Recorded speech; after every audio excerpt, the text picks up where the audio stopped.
Good afternoon. Good afternoon. First, I want to address the President's unhinged remarks a few minutes ago, begging me to call him. No, I will not call the President, asking him to send troops to Chicago. I've made that clear already. I know this has been an unsettling and difficult 10 days for the people of Chicago and Illinois. I'm going to do my best to share what we know as of today and speak frankly to the people of Illinois.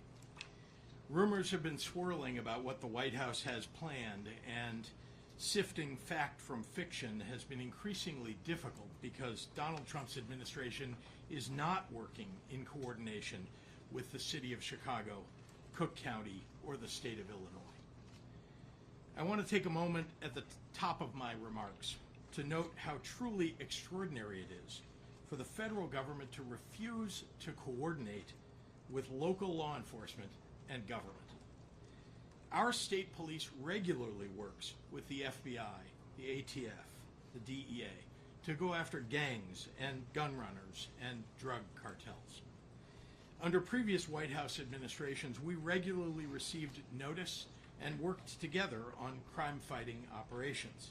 This city has hosted major political conventions, flashpoint events like the NATO conference, and huge sports and entertainment gatherings over the years and across many presidential administrations.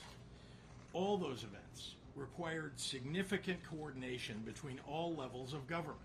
Some, like the Democratic National Convention last year, even required a limited deployment of the Illinois National Guard for broad security purposes, including especially preventing terrorism.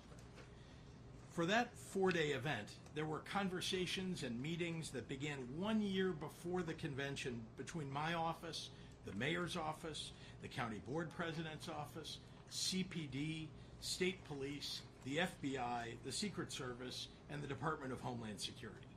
The mayor and I were briefed at the highest levels of government, and we pledged unwavering support in the effort to pull off a convention that kept attendees safe and protected the rights of all citizens to express their First Amendment rights.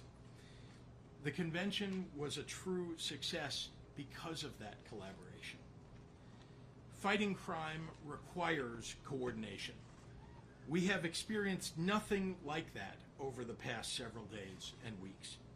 On Saturday, the head of the Illinois State Police received a phone call from CBP's Chief Patrol Agent, Gregory Bovino, indicating that ICE would be deploying to Chicago.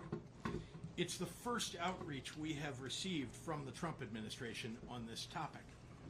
Bovino was short on details and long on rhetoric. So in the absence of significant federal coordination, we've gathered information from unauthorized patriotic officials inside the government and from well-sourced reporters about Donald Trump's plan, which is to deploy armed military personnel to the streets of Chicago. I'm aware that the President of the United States likes to go on television and beg me to call and ask him for troops. I find this extraordinarily strange, as Chicago does not want troops on our streets. I also have experience asking the President for assistance, just to have the rug pulled out from underneath me when execution meets reality.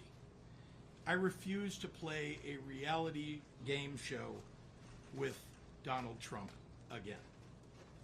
What I want are the federal dollars that have been promised to Illinois and Chicago for violence prevention programs that have proven to work. That is money that Illinois taxpayers send to the federal government, and it's an insult to any and every citizen to suggest that any governor should have to beg the president of any political party for resources owed their people. I'd like to ask a question of my own, and it's one the press should be asking as well. When did we become a country where it's okay for the U.S. president to insist on national television that a state should call him to beg for anything, especially something we don't want? Have we truly lost all sense of sanity in this nation? that we treat this as normal? As I have done since becoming governor, I've been reflecting on my responsibilities to the people of Illinois. And one of those duties is to share with the public exactly what we know. In the coming days, we expect to see what has played out in Los Angeles and Washington, D.C. to happen here in Chicago. First, Donald Trump is positioning armed federal agents and staging military vehicles on federal property, such as the Great Lakes Naval Base. It is likely those agents will be with ICE, Customs and Border Patrol, the Department of Homeland Security, and other similarly situated federal agencies. Many of these individuals are being relocated from Los Angeles for deployment in Chicago. We believe that staging that has already begun started yesterday and continues into today.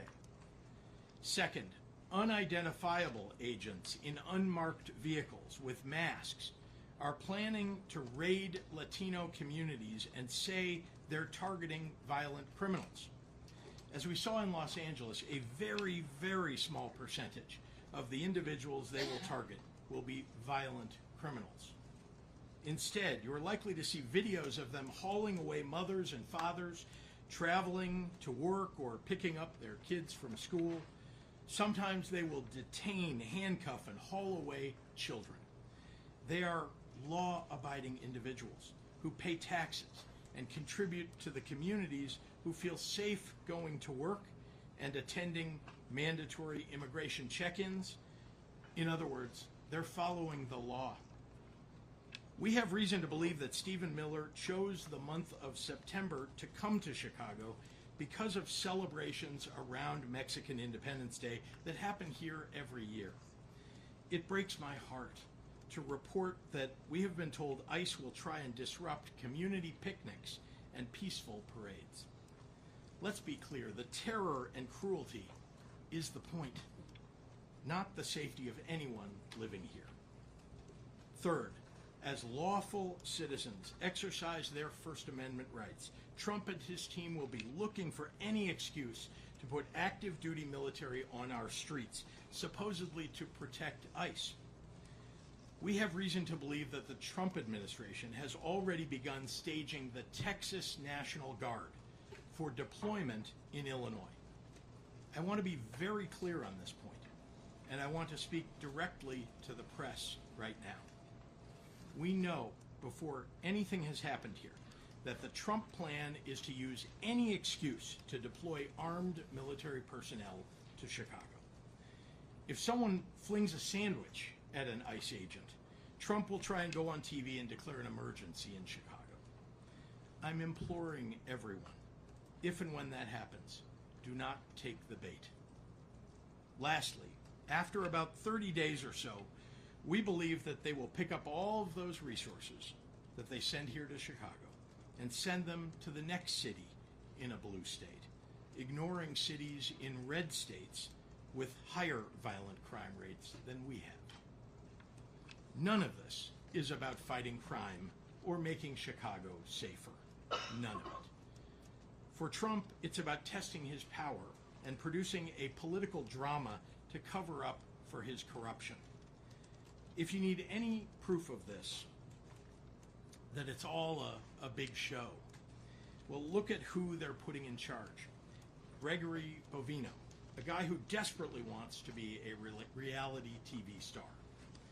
He led the cruel adventures of ICE in Los Angeles, and he's been sent here to do the very same thing. Go look at his social media. He terrorizes innocent people and then posts on TikTok edits of himself. Apparently, this is a Trump administration norm, because the last time we saw staged major ICE raids in Chicago, they sent Dr. Phil here to embed with the agents so he could get views and likes for his social media. When Bovino pulled these stunts in LA, people got hurt.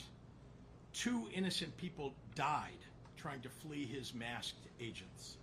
ICE opened fire on a vehicle without dangerous provocation. They detained a disabled 15-year-old drew their guns on him. They have ripped mothers away from their babies and handcuffed 10-year-olds. In Washington, they pulled over firefighters headed to fight an actual wildfire and detained 2 of the firefighters on duty in that effort. And they want to bring all of that to Chicago. During one of Bovino's raids, U.S. Customs and Border Patrol's own data indicated that their officers had no prior knowledge of criminal or immigration history for 77 of the 78 people arrested. Again, this is not about crime.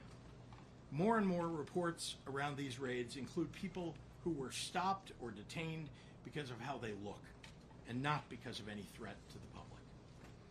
If any of this was about dealing with the complexities of a broken immigration system, then Trump would have had the Congress Trump Republicans control write and pass a comprehensive immigration bill. Not only has that not happened, there is no talk of any such effort on the horizon. I know how Donald Trump thinks because I've been governor during both of his terms. He has surrounded himself with groveling yes men who are too weak to restrain his most violent and unhinged impulses, or who share those impulses. As a governor who cares about the well-being of my people, I can't live in a fantasy land where I pretend Trump is not tearing this country apart for personal greed and power. I have to deal in facts, and here they are. Crime is down in Chicago. Murders are down by almost 50% in the last 4 years. Shootings are down 57%. Robberies down 34%. Burglaries down 21%. Motor vehicle thefts down 26%. One violent crime is too many, and we have more work to do. But we have made important progress on safety that Trump is now jeopardizing.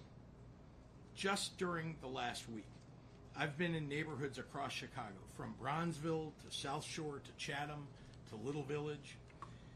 The president's absurd characterizations do not match what is happening on the ground here. He has no idea what he's talking about. There is no emergency that warrants deployment of troops. He is insulting the people of Chicago by calling our home a hellhole. And anyone who takes his word at face value is insulting Chicagoans too. Crime is a reality that we all take seriously, me especially. I've held the hands of grieving mothers who have lost their kids to gun violence. I've been in consistent contact with law enforcement and managed our state through some of its toughest moments. That has informed our comprehensive, evidence-based approach to crime, hiring more police officers and giving them more funding, gun and drug and gang interdiction, investing in community violence intervention, mental health supports, more substance use treatment. Those programs have shown real progress in crime. We are ready to fight troop deployments in court, and we will do everything possible to ensure that agents operating inside the confines of this state do so in a legal and ethical manner.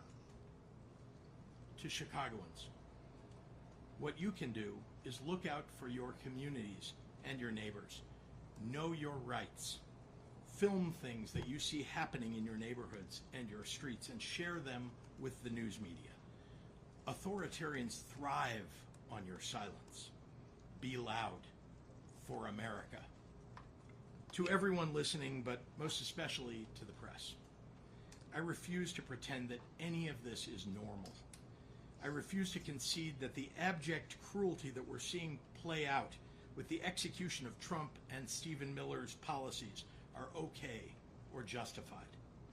I refuse to fall into the pundit trap that demands we sacrifice vital constitutional rights if it's being done in the fake guise of fighting crime. Because, as I said 6 months ago in my State of the State address, any rational person who has spent even the most minimal amount of time studying human history has to ask themselves on one important question. Once they get the citizens of this nation comfortable with the current atrocities committed under the color of law, what comes next? Now I'd like to turn the podium over to the mayor of the city of Chicago, Brandon Johnson.